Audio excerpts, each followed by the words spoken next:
सरसेनापती उमाबाई दाभाडे प्राथमिक कन्या शाळा तळेगाव दाभाडे इयत्ता 5वी परिसर अभ्यास भाग 2 पाठ 7 निवारा ते गाव वसाहती 1 निवारा 5व्या पाठात आपण पाहिले की शक्तिमान मानव प्रामुख्याने गुहांमध्ये वस्ती करत होते.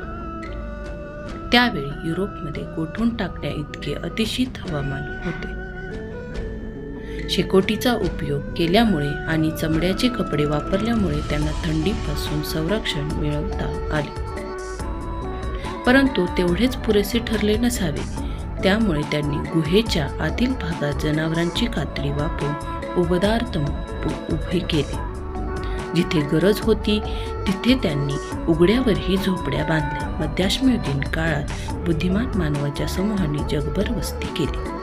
हंगामी तळ मध्याश्मयुगात हवामान उबदार होऊ लागले.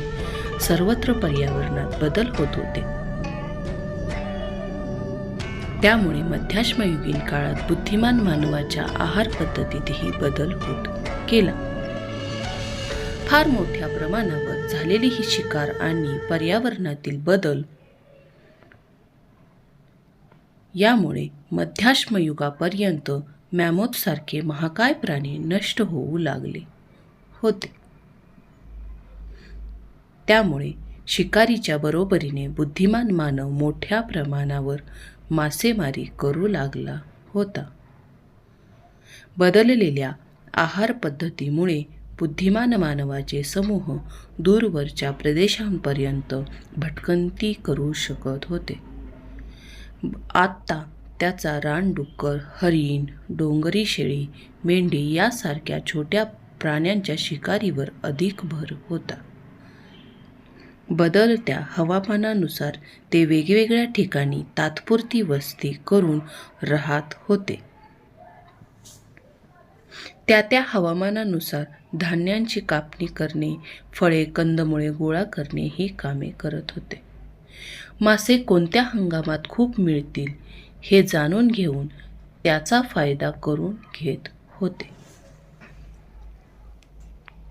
कोणत्या ठिकाणी अधिक शिकार मिळेल याचे निरीक्षण करत होते.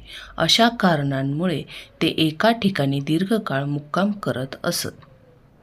रानातील झाडांची तोडणी करून मोकळ्या केलेल्या जागेत त्यांचे हंगामी तळ पडत असत.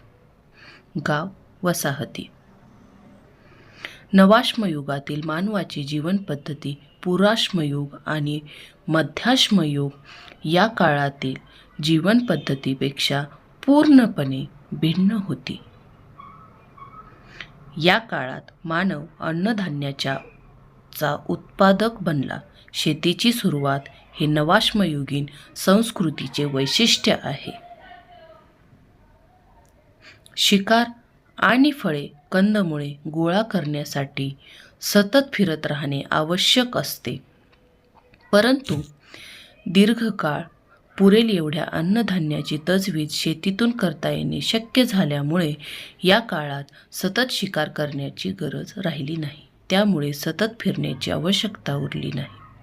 शिवाय शेतीच्या कामाच्या स्वरूपामुळे त्यांना एके ठिकाणी राहणे आवश्यक झाले. त्यामुळे कायमस्वरूपी गाव वसाहती उभारून माणसांच्या अनेक पिढ्या एके ठिकाणी स्थिरावल्या. काही संकल्पना.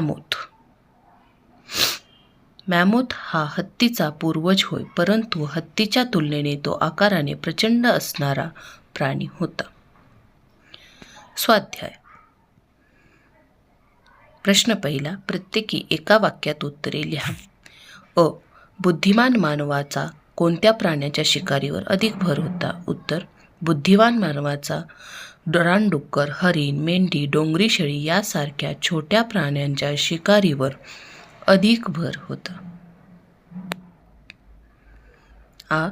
नवाश्मयुगीन संस्कृतीचे वैशिष्ट्य कोणते? शेतीची सुरुवात हे नवाश्मयुगीन संस्कृतीचे वैशिष्ट्य आहे. पुढील प्रश्नांची कारणे लिहा. मध्याश्मयुगीन काळात बुद्धिमान मानवाच्या आहार पद्धतीत बदल होत होता. उत्तर. मध्याश्म युगात सर्वत्र पर्यावरणात बदल होऊ लागला. अतिशीत हवामानात बदल होऊन ते उबदार होऊ लागले. या बदलांमुळे मोठे प्राणी नष्ट होऊ लागल्यामुळे मानव मासेमारी व छोट्या प्राण्यांच्या शिकारीवर भर देऊ लागला.